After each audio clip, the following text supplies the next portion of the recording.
that's the book cover. That's just my first piece of promotion.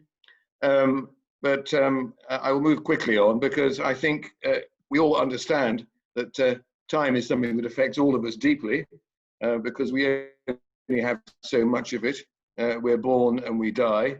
And so we think about time all the time in a way, particularly when we get to my age. But in a way, the thing we all dream about is, what if it just goes on forever? We have this wonderful idea, this seductive allure of timelessness. This has been going on for some time, of course. The whole idea that when you die, it doesn't end, is the foundation of a great number of religions. At the top there, we have Anubis weighing the heart of the deceased soul, to seeing if it goes to heaven. And of course, in Christianity, there are two choices, but both of those choices just go on forever. This is a very powerful idea in the human psyche. It's become a sort of architectural catchphrase.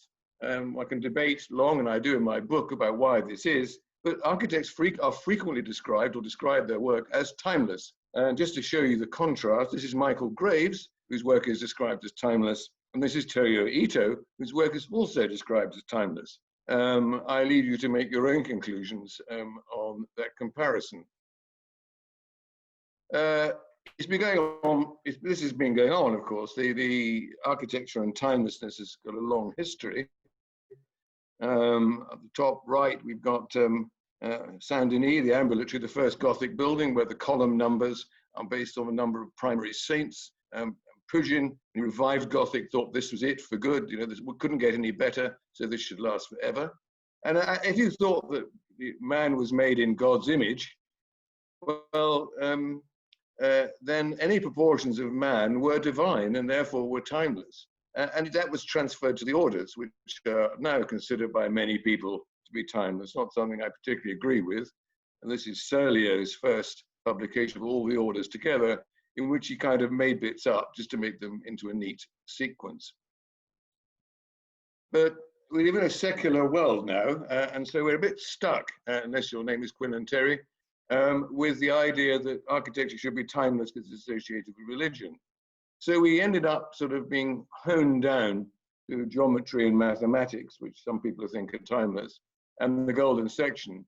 A lot of people think, and there's a lot of claims for the golden section, that it's been around since forever, you know, since primitive society and the architecture. But in fact, if you look at the bottom right, standing on its end, is Adolf Zeissing's book of 1854, which is the first time golden section is ever mentioned in relation to architecture. It was mentioned in relation to other things. But in the meantime, people desperate to find something that is timeless do all sorts of strange things with the golden section, which, by the way, produces a spiral. Quite what Mona Lisa's bottom left wrist has got to do with her nose, I don't know. But clearly, if it is eternal, I'm afraid we're stuck with Donald Trump for a very long time.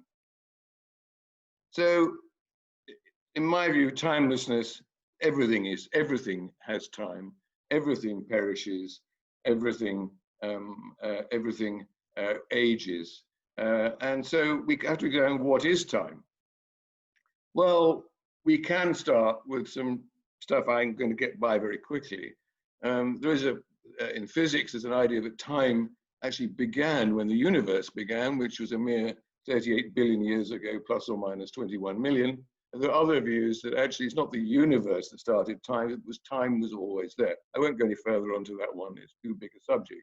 At the other end of physics, quantum mechanics, particle physics, actually thinks that there's no such thing as time, that things can go forwards or backwards. But there is a new theory, because entropy theory is something that does go forwards, is that actually entropy theory and quantum entanglement do actually produce a forward movement of time. But I'll leave it at that, because the important thing is experiencing the thing itself, which is is phenomenology, basically. And that's me having a phenomenal experience with a column, and goes back to Martin Heidegger, which you go back to the things themselves. And that's what really matters in architecture. We can enjoy ourselves speculating as to whether time exists or doesn't exist. But in the end, we have buildings and we have people, and they get older and they gather together. So how does it all work, really? Well, the first thing is that this elementary is there's only a thing called a present instance or instant, which is a kind of boundary between the past, which existed but doesn't anymore, and the future, which doesn't exist. But because the future doesn't exist, really all we've got is the past. The now is made up of the past and the accumulated bits of it, rather like these various towns. And that's kind of how our memory works as well. I mean, we accumulate memory. It is not an orderly sequence of memory. It's a kind of jumble. And we pull out bits of that memory in whatever fashion we suit, not necessarily any sequence, in order to suit what it is we want to do. And there are plenty of studies on this. And so it is that it's a jumble. It's only the past, and we've got to use that past. We've got to use that jumble in our mind and that collection of things, the only things that we have to go on, to actually navigate our way into the future. So architects and everybody talk a lot about the future, and quite rightly, because the past is fine, but you've got to find your way into the future. You're going to cross the road. You have to think, well, you know, what's going to happen? If I do X or Y, am I going to get run over or not? And in order to work that out, you use your experience of what happens with cars when you cross the road.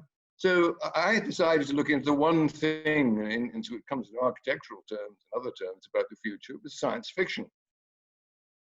And now science fiction is a very interesting subject, as it turns out. It has an interestingly close parallel with modernism, in the sense that it kind of began in a kind of steampunk way with H.G. Wells and Jules Verne. And then it became a kind of minority activity, pulp magazines in the 1920s and 30s. And after the war, it became kind of mainstream. But now it is a serious study and as a literary phenomenon. But it's worth dwelling just for a moment on these pictures, because you can date the projection of the future pretty precisely by when it was produced. I particularly enjoy the one which has clearly gone past now, in the 1991s in Chicago. And my favorite one is the one by the Smithsons on the top right, House of the Year in 1956, which was saying what was going to happen in 1981. This is sometimes illustrated, but usually in architecture books without the people. Well, I think in 1981, we had a lucky escape because we don't have to wear knitted tights. But all the thing that all the academics agree about science fiction is not really about the future. It's about what's happening now. And that's very clear from these pictures. And P.K. Dick, great science fiction writer, and the first academic, Darko Suvin, came up with a definition. They both got a similar definition of what science fiction is. And he says it's got two things in it: a novum, a new thing, and disjunction, which comes from Brechtian theatre, which is the shock of disrecognition, to quote P.K. Dick. So it's interesting that some architects form roughly the same view. You've got to have a new thing. And in order to show it's a new thing, you've got to be disjuncted. It's got to be somewhat shocking. The science fiction is a very interesting parallel. But if you actually take that analogy and you say, well, here we have relevant events taking place over time in eras. You have nova, you have new things, the dark shade on the right. The key thing to remember is that they're not new things for very long. So once you had that disjunction, and once you had that shock, it's over. It just becomes familiar. So these 1928 and 1924 buildings, they've got a Savoy and Schroeder House. Now they're familiar. So in a way, pursuing shock is just a very short-term thing. It doesn't last very long. So that kind of, roughly speaking, deals with, how can I put it, time as a phenomenon. But I think the other thing we need to realize is that time is change, and change is time. If nothing changed anywhere in the world, there would be no time. Even if you imagined you were looking at something that didn't change, you'd be getting older while it happened, while you were looking at it. So basically, time is change, and change is time. Now, once you realize that, and once you realize, as this is a great French historian, Ferdinand Braudel, once you realize that that time moves at different speeds, And actually this rather changes your view of how you might see things. This is in fact extremely useful. If we actually start to look just at various, and on the bottom there, we have the three historical divisions that Ferdinand Braudel brought in his History de la Méditerranée, where he had events, which, like the Battle of Hastings, it happened as an event, conjoncture, which are things that last for decades, and longue durée, things that last a long time, geology, geography, and so on. And he said that these things are operating in a parallel way, but they operate at different speeds. And if you look at different forms of life, I mean, a mayfly lasts, depending on its gender, 5 minutes to 2 days, and a mouse 5 years, and an elephant 50 years, and a Galapagos tortoise 150 years. So, you know, for a long time for a mouse is an extremely short time for an elephant. We're quite familiar, in a general sense, with the fact that things don't change evenly, the non-linear time. On the top, we have a combination of things rather important at the moment. These are economic cycles. I think we're just about to enter into a big dipper at the moment. This, of course, is very important because it's to do with investment. But the idea that the economy changes at varying rates. And we also have Everett Rogers, a very important study on the diffusion of innovations. It's that innovations themselves have a pattern where they move more rapidly, they get taken up more rapidly, and then they string out. It's kind of bell curve. This is an interesting concept if you take the innovation aspect of it, because you can actually start to produce that as architectural history. So if we take postmodernism, which is a clearly quite identifiable phenomenon that's happened recently, you can trace that as its early beginnings and right to its very end. There's a whole list of buildings there. And then you can superimpose that with other cycles, classicism, modernism, and you can also put cohorts, dates on it. It starts to be quite revealing. This is in the book. I'll pass over this fairly quickly, but it's an interesting way of looking at how change takes place in architecture. Now, we looked at Braudel and his view on different time rates. The urban geographer, M.R.G. Conzen, came up with a very similar analysis. I don't think he's particularly influenced by Braudel. He may have been. But he looked particularly in urban studies in the Northeast. He came up with 3 speeds of what was happening in building.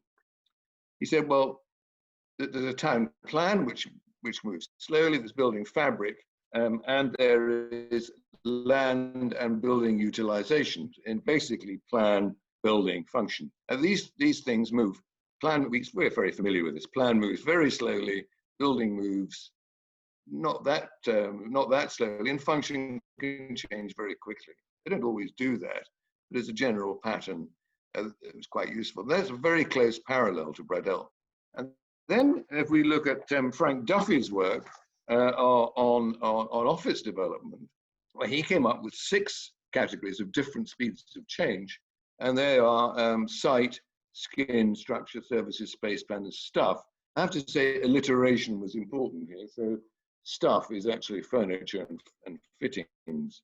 This is obviously, this was done by Frank Duffy as a means of designing offices efficiently and flexibly. It was taken up by Stuart Brand in How Buildings Learn, but it is actually, again, it's an aspect of the same thing. It's the different aspects of architecture or urban. They change at different rates. And just to prove the point, here we have St. Peter's Seminary at Cardross by Gillespie and Kidd and Coyer, which opened in 1966 and closed in the 70s. Now the structure remains. Its function hasn't found one. If we wanted to know the temporariness of skin, there's the Hancock Tower in Boston, which actually started to shed its skin unexpectedly on passing pedestrians. So this gives us an interesting picture of how we combine Duffy's work and we combine Conzen's work. We can actually come up with a slow to fast pace of change in everything we do to do with architecture and urban design. So what is slow is topography, geography, and landscape. Obviously, I mean, they take millennia to change, or you can change them quickly. Surrounding typical urban form, if you are going into surrounding typical urban form, well, it's been there for a long time. And urban plan and service infrastructure. I mean, you know, actually urban plans and service infrastructure can last for hundreds of years. Because plot lines and purchase and so on tend to operate with these things. Now, when those three things change, usually, it's not so much topography and geography, it's disaster, flood, or war, or alternatively comprehensive redevelopment, which kind of mimics disaster. We move on, we get to built structure. These are the Duffy ones, building skin, etc., etc. Now, in my view, this is an important conclusion, because this is, you know, to some extent, this is the key to sustainability. The great elephant in the room on sustainability is longevity. You can't measure it. That's the trouble. You can measure heat loss, and you can measure how many liters of petrol it takes to get something somewhere. But longevity's got too many variables. But it's terribly important. The thing about longevity is that if you can manage change, because change is always going to take place in such a way that things don't have to be modified and constantly rebuilt, then this is going to produce a much more sustainable environment. And of course, it won't necessarily be proved in the actual building as you build it, because the interesting thing is that most buildings are actually built for function first. Now, if you look down there, building function is one of the faster changing things. Really, we should be looking at how flexible and adaptable buildings are. And that brings certain things with it. It brings things like, can it be naturally lit from both sides? Can you actually do without certain building services? And so on and so on. You tend to end up with a roughly 4-story building, roughly 12 meters deep, with reasonably high ceilings. You can use that for almost anything. So in a way, this is a very useful discipline for understanding longevity, because longevity is not just something that lasts a long time. It's something that is capable of changing in as adaptable way as possible for a long time. So I think this core concept that time changes at a different pace is a very important concept in viewing generally how we deal with buildings, but also how we deal with sustainability and the sustainability of the built environment. So let me just change the subject a little bit now, because one thing about the changing environment is that things become modern, or we think that things become modern. Now, modernity is a subject that comes up in just about every architectural debate. And the issue then is what is modern? Well, this, I think, turns out to be a more complex problem than I think we might have realized. Now, so here's a building on the left by George Samra Smith, up top left, and at top right is Seattle Public Library by Rem Koolhaas. Now, they were built within a few years of one another. Now, which one of those is modern? In one interpretation, both of them are modern. I mean, similarly, at the bottom, we have Ronchamp by Le Corbusier and Vincent Harris's City Hall, which actually was built after Ronchamp. Now, which one of those is modern? Well, in one sense, they're all modern at the time they were built. And I just will investigate that point a little further. When you actually get to it, there are really 7 different kinds of modernity. And I'll rattle through these because the first ones are quite so significant. The first one is modern history, which is a convention, which means that anything that's post-Renaissance is modern history. Second one is, in order to be postmodern, you have to have a past modernity. You have to have a phenomenon that you call modernity. And that's an interesting sort of word meaning discussion, which I go into in the book, but I'm not going to go into now because it will take too long. The other ones I think are more interesting. Look at 3 and 4. Simple modernity. This is a way that is commonly used by people. Simple modernity is just what you're doing now. And you're doing it now because it's now, and therefore it's modern. This is quite a common use of modernity. And it's used with some interesting research done where they asked the question, do you want a modern building as ordinary people? They said, yes. They said, would you like old buildings? Would you like to go into an old looking building? They said, yes. And all the architects threw their hands up and said, oh my God, they got completely wrong. What they didn't understand was these people were probably talking about simple modernity. Then we go on. There's modernism, predictive modernity, modernity future, which I will discuss in a moment. But just a brief philosophical moment. This shows the past, the present, and the future, which we discussed just now, and the present moment, which is just a moment. And most philosophers will say that's it. You know, that is the only present. It's this infinite moving line. But Henry James, the American philosopher, came up with a specious present. He put it like music. So that if you're listening to a piece of music, you hear a melody and you hear the last notes, and you need to hear the last notes to make sense of the note that you're anticipating. And he called this the specious present. And he believed that it lasted for a few seconds. Well, I've kind of expanded this to say, well, actually, it is present events. And all the present events form the specious present. Now, simple modernity is the specious present. Everything that is happening are present moments. Ordinary modernity, which I'll get to, takes a little slice of the present. And then you get into modernism and futurism, and I'll just get to those in a moment. Now, ordinary modernity is an idea that came from a geographer called Peter Taylor, which was basically anything that you did was typical of now. It didn't have to be invented now. Something that was typical of now was ordinary of now. So he made the example, being a geographer, of a suburb. We didn't invent suburbs recently. They were kind of invented 200 years ago. But they're fairly typical of now. So that makes them part of ordinary modernity. So you can see it's quite a big slice of what is happening now, which is ordinary modernity.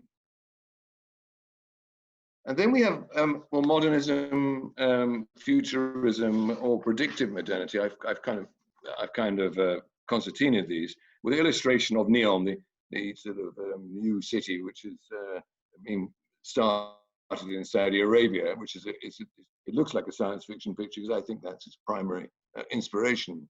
Now, modernism, or its various versions, it's conceptually very interesting. It's a kind of historical theory. So if you believe that each age is only defined by the things that are unique to that age, you then begin to believe that in order to be of your time, you have to do something that is specific and unique to your age. And so that actually gets you a very small chunk of, let's call it that specious present or simple modernity. You can then extend that because you say, well, actually, of course, the next stage is that of course you're doing it for the future. All architecture is for the future. So you're doing what you think is going to be particular to the future. Or maybe you just are the future. I mean, Danny Libeskind says, I am the future. So these are all very different kinds of modernity. These are all different ways of describing yourself as modern. So when somebody says modern, in a way, you've got to interrogate them because you don't. But you must realize, I think, and architects, they get this confusion all the time, that the word modern is used deliberately to say, I am now, and you are not now, which of course is philosophical nonsense, because everybody is now. Everybody is a part of simple modernity. So the word modern is used in kind of propaganda terms, but we have to understand that it does actually mean several different things. Now, one aspect of time, of course, and as we says the past, is that if the past is indeed all that we have is the memory of it, or the things that remain from it, which are in the present, of course, which are part of our memory. So I'm going to finish off, and it's a bit of a long finish off, because I think it's a very important subject, is how we think about memory as our way of managing time. Of course, we do produce memorial structures, structures very, very specifically designed to make us or to give us some form of memory, very often done by authorities. So we have the Arch of Triomphe, which actually took about 30 years to complete for various political reasons. Very specifically, it's the Triomphe of France, or the Triumph of Revolutionary France. And it's very clear that everyone at the time, or anyone with any education understood at the time, it was related to the Roman Triumphal Arch, and there are large sculptures on it depicting the glories of France.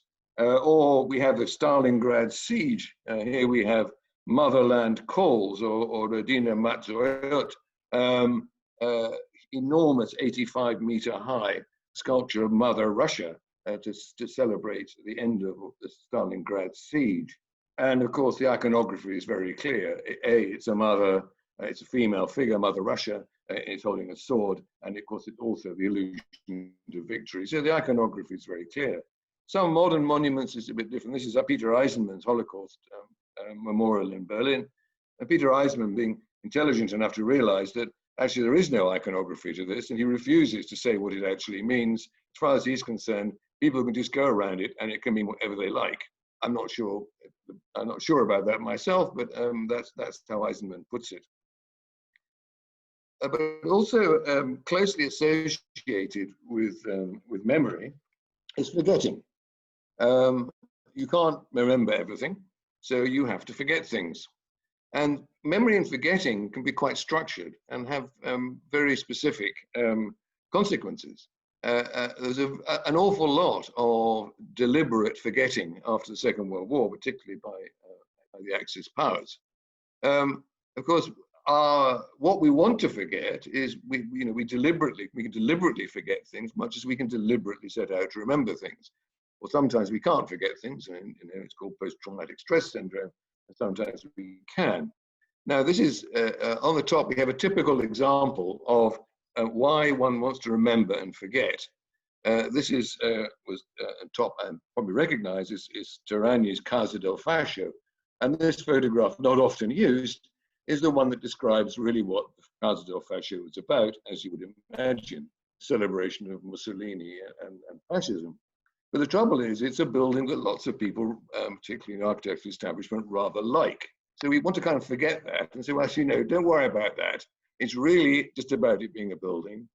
So they renamed it Palazzo Terragni, and now it's very highly regarded as a piece of interwar modernism.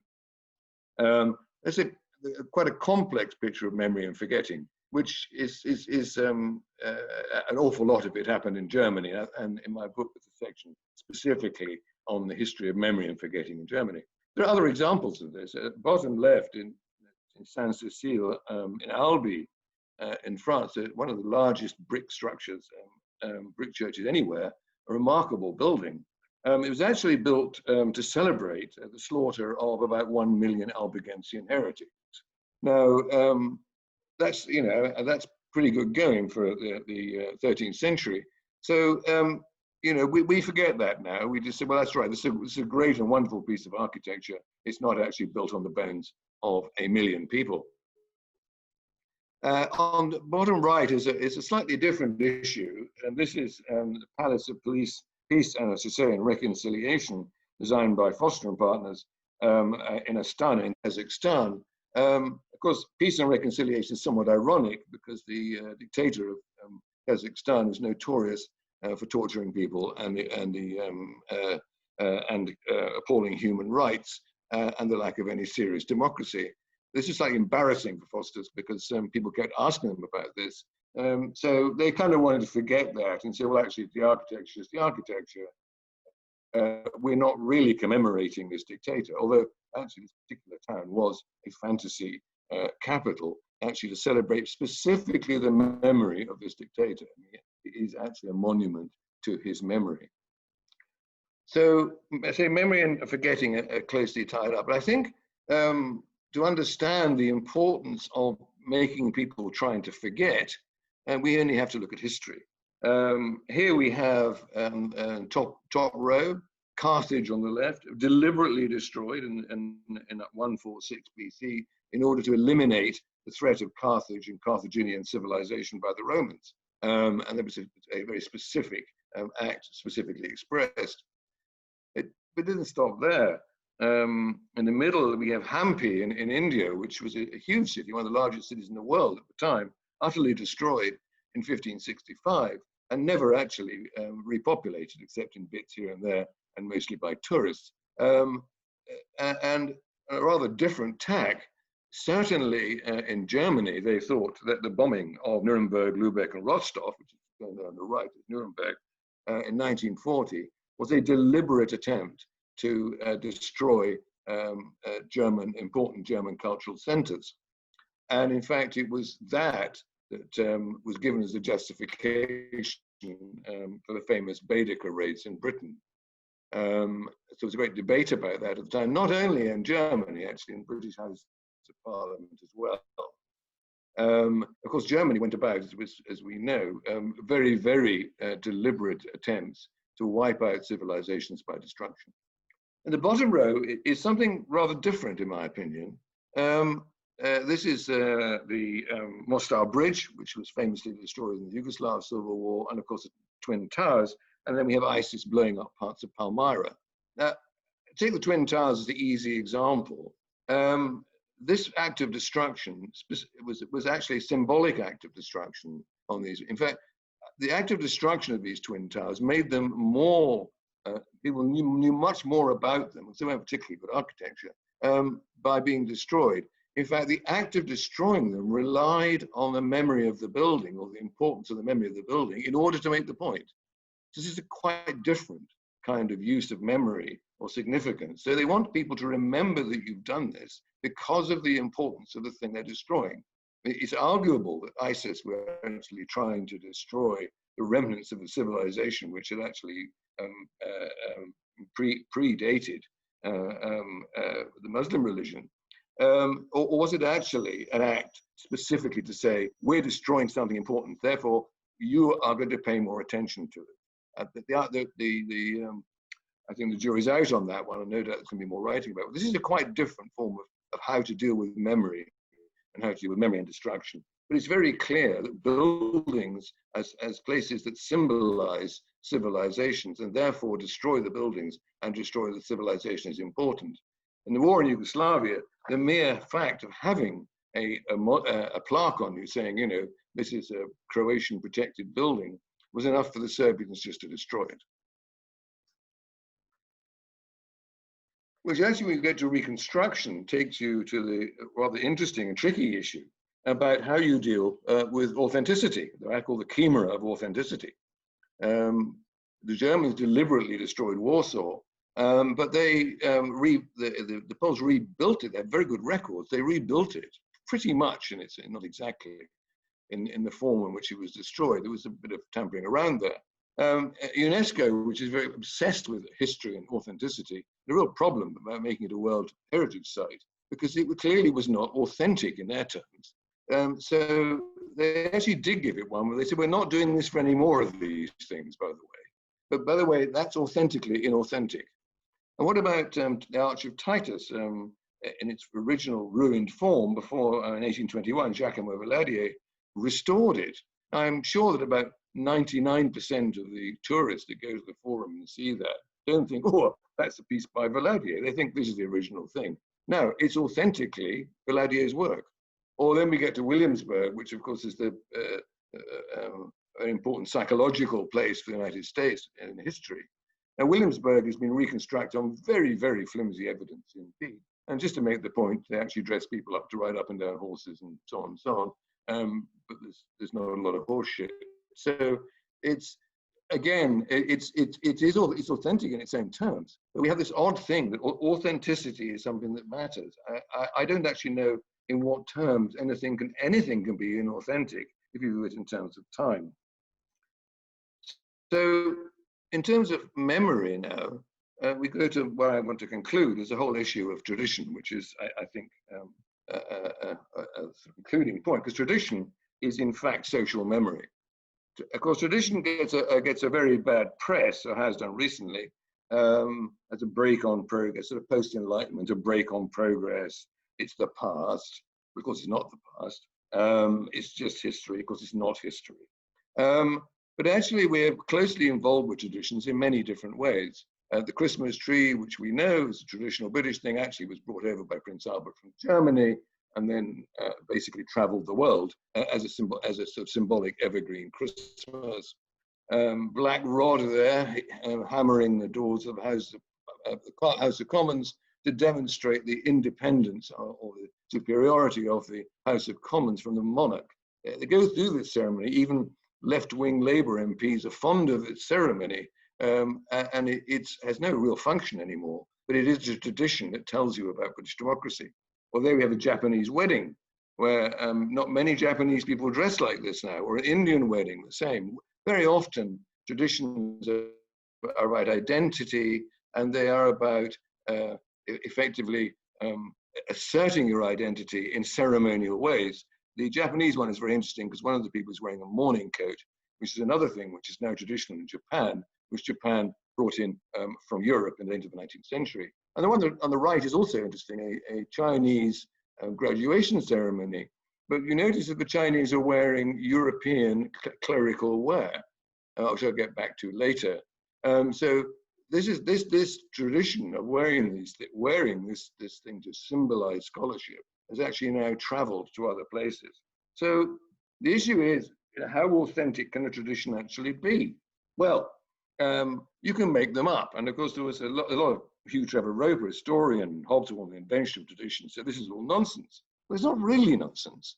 The kilt, which we kind of know was invented in its current form at the beginning of the 19th century, and a lot of people know this, it doesn't stop it being a potent symbol of Scottishness. Or here we have the San Fermin in Pamplona, centuries old, but they actually added the Chupinazo with fireworks and skulls in 1941. So that was kind of tacked on. And I wanted, when I was trying to investigate this, I wanted to understand, you know, you don't do traditions down just because they've been invented. They're still powerful. So I tried to test why this is. And I wanted to find a tradition that was made up and didn't work, and one that's made up and did work. Well, on the left-hand side, we have the guards of the White House, the special uniform devised for President Nixon in 1970. And he got as a costume designer to do this. And everyone laughed so much that they got rid of the hats, which I think were made of plastic, and basically got rid of the whole thing. And it was sold off to the 2nd Ohio Marching Band. But the point was, there was no continuity to this. It had no historical resonance. On the right is the European Court of Human Rights, nothing to do with the EU. It came from nothing in 1959. So why are they wearing European 17th century clerical wear? Because that's what judges wear, and that gives them authority. I mean, I don't think they run around feeling embarrassed by this. They're rather proud of it. So that had a convincing ancestry, whereas the White House Guard didn't have a convincing ancestry. I mean, there are historic uniforms in the United States. West Point parade, their final parade is done in historic uniforms. You could do it, but it had no convincing ancestry. So for a tradition to work, you either tack it on to another tradition, or you make sure it has a convincing ancestry. And we can see this in other interesting ways. This is top is the Fête Nationale, or Bastille Day. Interesting enough, the ceremony initiated almost a century after the storming of the Bastille. But you notice the use of historic uniforms and thoroughly modern rifles. The army, this is the thing about the army, very closely tied up with tradition, but they have to be completely modern. These things, people don't run around laughing up their sleeves at this. This is quite normal stuff. And here at the bottom, we have the Puddle Martyrs Festival. 10,000 people turn up to this. It is something to express the solidarity of the union movement and the labor movement. In fact, this didn't take place till a century after the Puddle Martyrs were exported. In fact, they weren't even called martyrs much until the 1930s. But this has now become a symbol, a ceremony to, if you like, solidify the identity of the labor movement, much as Fête Nationale is to solidify French nationalism. So I'm going to finish off by putting all this into a bit more of an architectural context. I think there are three things about traditions which are important.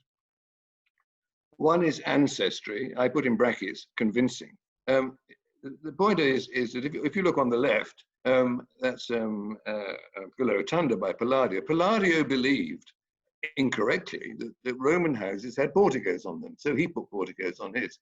Now, that was convincing at the time, and so it was believed that it formed part, he was very keen to form part of the tradition of ancient Rome, and it's since become a standard for country houses.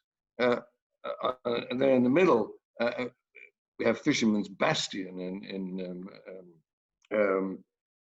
Budapest, which is 1902. It's a kind of fantasy make-believe, but it, like a lot of national romanticism or arts and crafts movement, it actually deliberately set out to make some connection with the past, even if it was a slightly mythological past. And here we have the Richard Green Gallery by George Samrith Smith, which, I say, this has an ancestry. Classical architecture has an ancestry, and it is convincing. And as a result of that ancestry, this building sits with similar ancestors. But this is not, you know, you may think this is a diatribe for traditionalism, but I think the idea that you want to associate yourself with a convincing ancestry actually belongs to other architectural movements too. On the top, we have by the way, most of my modern examples here are taken from the World Architecture Awards, which I think is telling in itself. This is Bin House in Ho Chi Minh City on the left. Its connection with the Bauhaus Masters House is actually quite obvious. Or here we have the Maersk Town in Copenhagen by Møller Architects. Again, the connection between that, these are all recent buildings, with the Mies van der Rohe proposed tower, are very clear. And I think, I'm absolutely sure that the people who produced these realized this. So they were producing buildings with a convincing ancestry. And if I then take community identity, now this is a big subject, and so I've chosen some very obvious examples. At the top, there's a Hindu temple in Nottingham. Now clearly, the architecture is meant to establish very clearly the Hindu community in Nottingham feel at home with this. This is symbolic of their community. And here we have Duncan Stroik's Thomas Aquinas College Chapel in California for 2009, very specifically making allusions to other European Catholic buildings. Again, I can go on, there's lots of subsets of this, but I chose the most obvious. So community identity is important. And then, but it has other aspects of it. And here we have a facsimile, as it is in 1986, of Mies van der Rohe's Barcelona Pavilion. This lives on. The Farnsworth House by Mies van der Rohe is next up on the right. Richard Horden's 1975 house in Poole, which is now listed, grade 2. Or we have Bach with 2 roofs, not quite sure, from Golden Bay in New Zealand, on the left at the bottom, which has recently got an award. And just to show this, it's still going on, there's a planning application recently received by Snug Architects. It's very clear that you know, this is part of the identity of the architectural profession. And to make it absolutely sure, they either list them or they give them awards. In fact, this is a fairly sure way to get an award. And lastly, it's identifiable. Now here's a building by Hugh Petter.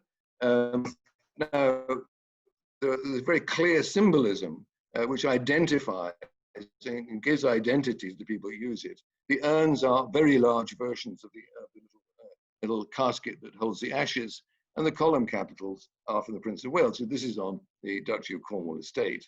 So like a lot of traditions, they have to do with ceremony or to do with decoration or to do with symbolism. And on the right, I have a building which I designed in Beirut with Fadla Ladaga, where the decorative treatment, although quite modern, in fact, you very quickly associate that with the place that it's in. So you can use this form of decoration to actually assert, to actually locate yourself to not only to culture, but to actual locations. So these buildings are identifiable. But being identifiable is not, you know, it's not exclusive to traditional buildings. Here we have Nanjing Youth Center by Zaha Hadid. I mean, there's nothing about this which is you know, overpoweringly functional. Well, I'm sure it does function, but there is a definite identifiable symbolism that tells you this belongs to a particular architectural movement. Or the EQ House in Tokyo, again, award winner, both considered for awards, the World Architecture Awards. So you identify this very clearly. This is decoration. This is actually symbolic decoration, which identifies you with the architectural community that produces these things. So I think I've sort of come to the end of my time. I think the issue I'm trying to make about tradition is that we all participate in it.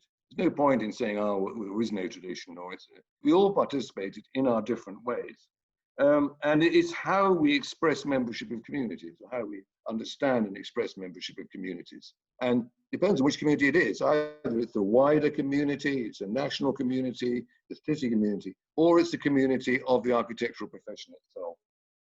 And I think, as I go to my final plug for my book, is that I hope I convince you that we all know that time permeates everything, but a greater understanding of how time, which affects us all as we move from birth to the grave, is that time, understanding how time works, is a very, very important way of understanding the built environment itself and our place in it. So I think that takes me to the end of my 45 minutes. And for those of you that lasted the course, thank you very much. Thank you, Robert. Perhaps if you unshared the screen, so we'll see you in all your glory again. Now, if people have questions, would you just identify yourself in the chat box, and then I'll give you the microphone. I mean, I wondered, Robert, if you'd had observations in the last few weeks in relation to the whole Black Lives Matter moment and the statue toppling that's been taking place, which kind of, I mean, here's an example, I guess, of tradition being contested, and or membership of a tradition being contested by different members of our national community. How have you felt about the sites of statues being pulled down? Very mixed feelings, really. I mean, traditions can always be contested, and traditions, of course, are very specifically the identity of community. So the fact that someone actually takes their identity from something that's abhorrent, I can understand that's a problem. But the other problem is that judging the past by our own terms is really quite tricky, because we do judge the past by our own terms. We have no. I think my only feeling about it is that some of them are really quite interesting works of art. It'd be a great shame to lose them. My view is it would be much better to contribute, how can I put it, discursive works of art alongside them. So if you're going to challenge them with art. Don't challenge them just by tearing them down. I guess in a way there's after this moment of sort of iconoclasm, one imagines there will be a call for the memorialization of other kinds of lives. There will be a kind of program of kind of restitution in terms of opening public space to the memorialization of Black and ethnic minority figures. Well, rightly. I mean, the issue is that the memorialization is an attempt to fix memory. You can't really fix memory, because it's a very interesting issue, because what they did in particular, I think, the post-Civil War, because the American Civil War, a lot of the monuments are not immediately post-Civil War, but early 20th century. And what they were trying to do was to fix a very particular memory of American history. And of course, that was fine for them then, because that's what they wanted to do. But the thing is, the memorialization is not static. So people now look at it and say, well, actually, that's not the memory that we want. That memory hasn't been fixed, it's changed, and it's always changing. So in other words, going back to my memory and forgetting, is that actually people want to forget it. A very similar thing happened in Germany after the Second World War, actually, where I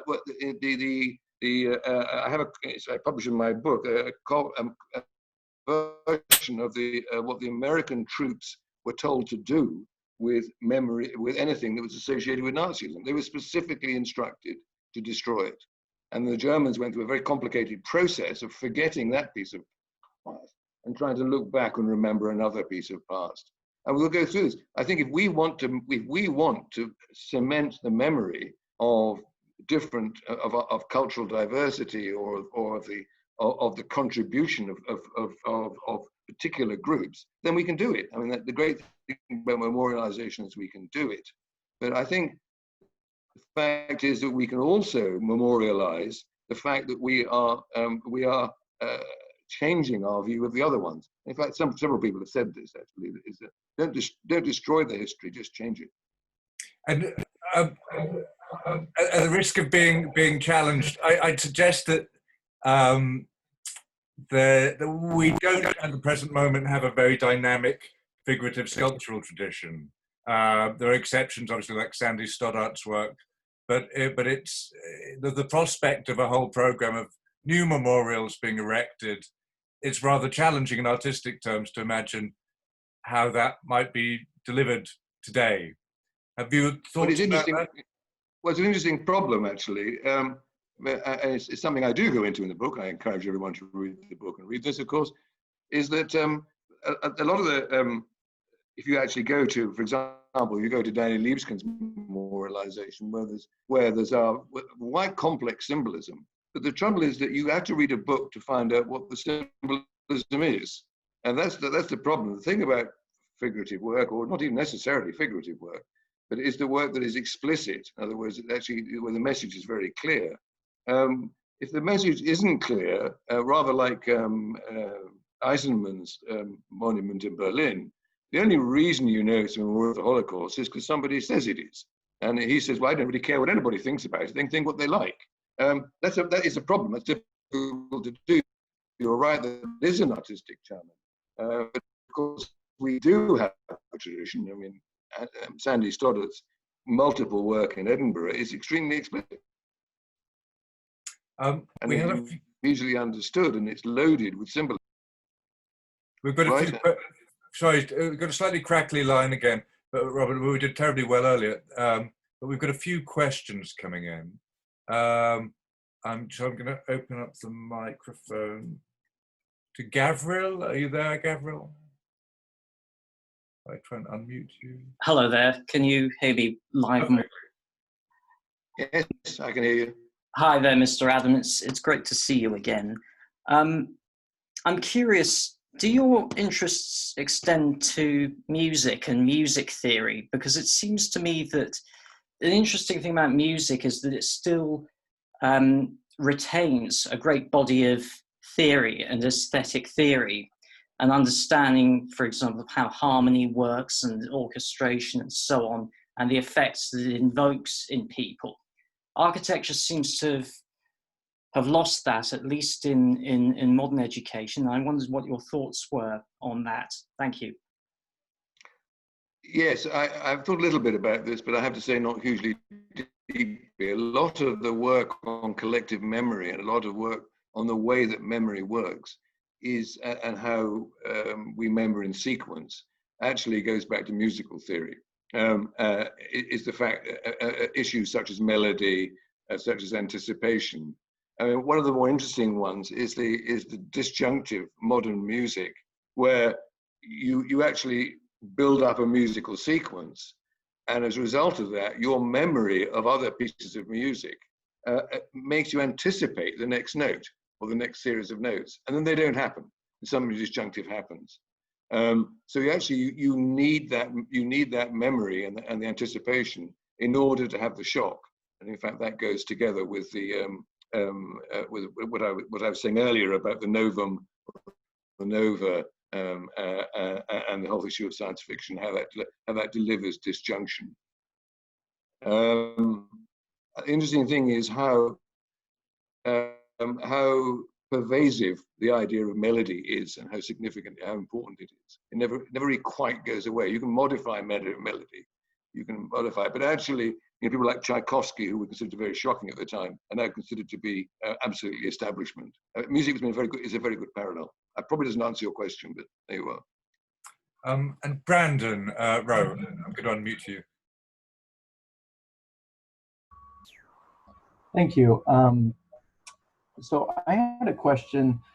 There are a lot of some philosophers and even some architects that in their writings, they talk about this terror of time, and that humankind is always in search for an eternal or something that is constant. And because of that, some of them have proposed almost using archetypes and imitations of the cosmos or the order found in nature.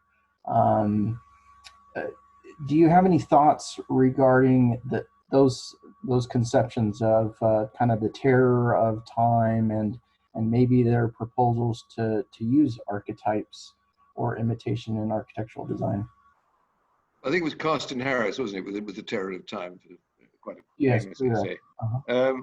Yeah, I mean, frankly, I think we are all terrified of time, in as much as time passes and takes us to our demise. You know, I think some cultures and some and actually religious communities can actually free themselves from that. But I agree that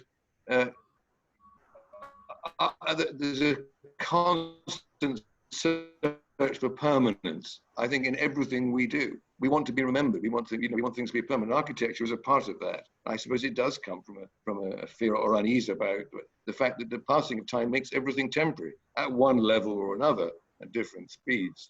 And architecture is an attempt to try and hold that still. My view is it's impossible, you know, because whatever something means for us now, we discussed this in terms of statuary, whatever anything means for us now, it won't mean the same in 50 years' time. And that we can be absolutely confident about. But what we can do is, and this is in a way what traditions do, is they try and establish some sort of stability in this, which passes down through time. So they have this interesting tradition, this very interesting combination of stability, of actually creating a community which has some kind of stability, and at the same time permitting change. I think that's one of the great powerful things about tradition. And archetypes, if you like, are, you know, if we take the triumphal arch as an archetype, that is a very stable thing, but it's actually had very, very different meanings. So that gives us the opportunity for stability, and at the same time, it gives us the opportunity for change. Absolute change is actually terrifying. I don't think anyone really, however radical one wants to be, one really wants to go to a safe position by radical means. I don't think anyone seriously wants permanent instability.